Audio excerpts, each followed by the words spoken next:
Well, today we're with our State Conservationist, Dave Brown, and our Regional Conservationist, Astor.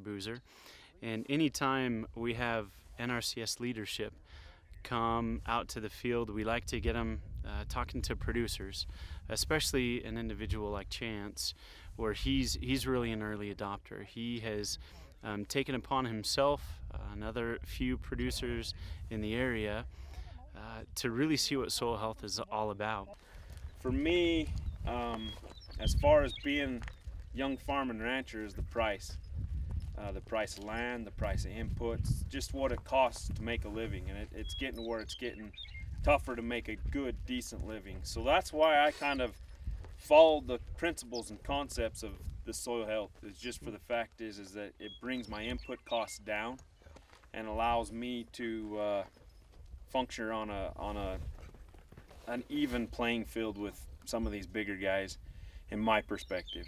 I was excited to see the productivity of my cattle, the overall health, to be able to sustain themselves on what we were able to raise during winter. I mean, we've had anywhere from 6 to 10 inches of snow on the ground this winter, and they were able to thrive. Not only that, is to see the soil activity behind that, what we're able to see, with earthworms today, and the decrease in soil compaction, even having cattle on here all winter long and seeing what it's done in the spring. I think that's where I want to take it, is just stretch that even further, increase the forage that I can raise on minimal. I used a vertical tillage and airway. I didn't deep rip it, didn't disc it, and then come and planted it and watered it, and like the results I seen.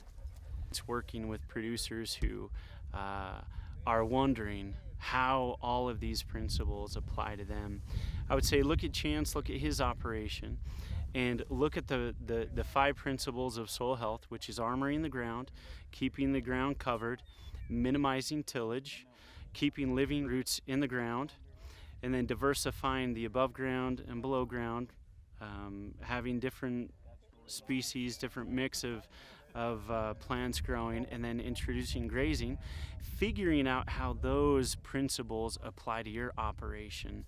And so I think first and foremost is they've got to go in with a plan. They've got to go in knowing what they want to accomplish, and then sit down, discuss with NRCS, those that are involved, develop a team. It helps to have a team implemented in this process, because they can bring insight into what you can do to benefit from the soil health principles.